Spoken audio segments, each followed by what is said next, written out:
What if the very thing you've been taught your entire life is the reason people take advantage of you? What if being too nice isn't a strength, but a weakness disguised as virtue? Think about it. The people who are always available, always helping, always forgiving, always putting others first, are often the same people who feel unappreciated, disrespected, and emotionally exhausted. Why? Because there's a dark side to being too nice that nobody talks about. And by the end of this video, you'll understand why some of the kindest people suffer the most and how to stop it before it destroys your life. Number 1. The biggest lie society tells you from childhood. Most of us are taught one message: be nice, be kind, be agreeable, put others first, and people will appreciate you.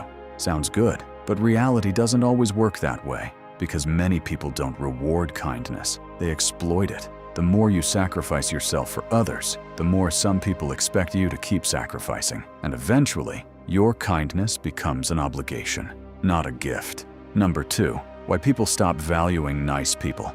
Human nature is strange. People often value what they earn, not what they receive freely.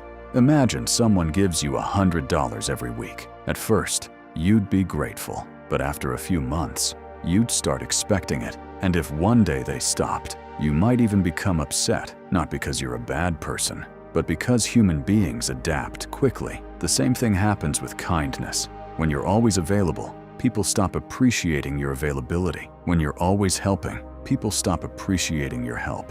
What was once special becomes normal. Number 3.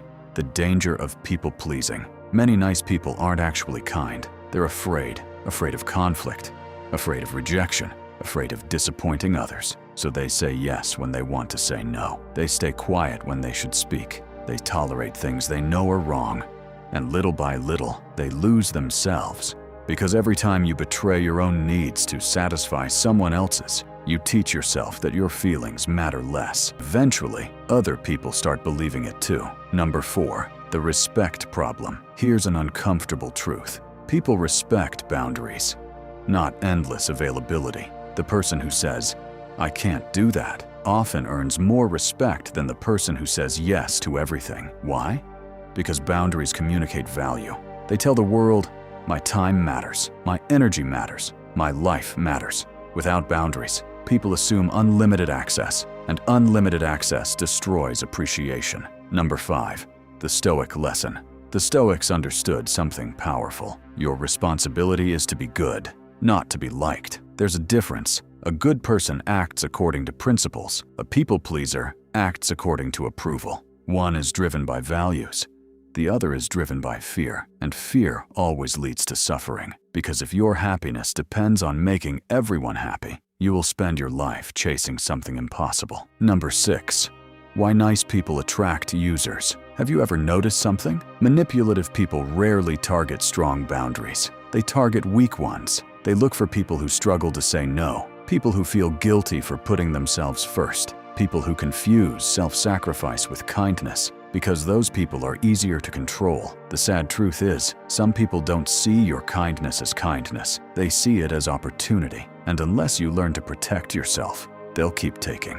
Number 7. The turning point. The turning point comes when you realize something. You can be kind without being weak, be generous without being available to everyone. You can help people without sacrificing yourself. Kindness becomes powerful when it's a choice, not an obligation, because true kindness comes from strength, not fear.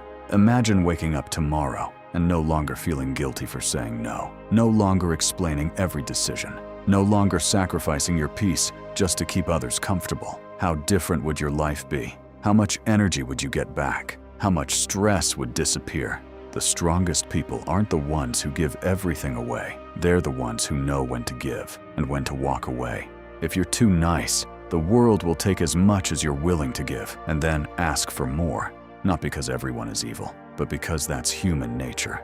So stop measuring your worth by how much you sacrifice. Stop believing that endless selflessness makes you valuable. And remember this, you don't need to set yourself on fire to keep other people warm. The moment you learn that lesson, everything changes, because being kind is a virtue, but being too nice can become a prison. Subscribe for more Stoic wisdom, dark psychology, and timeless lessons on human nature.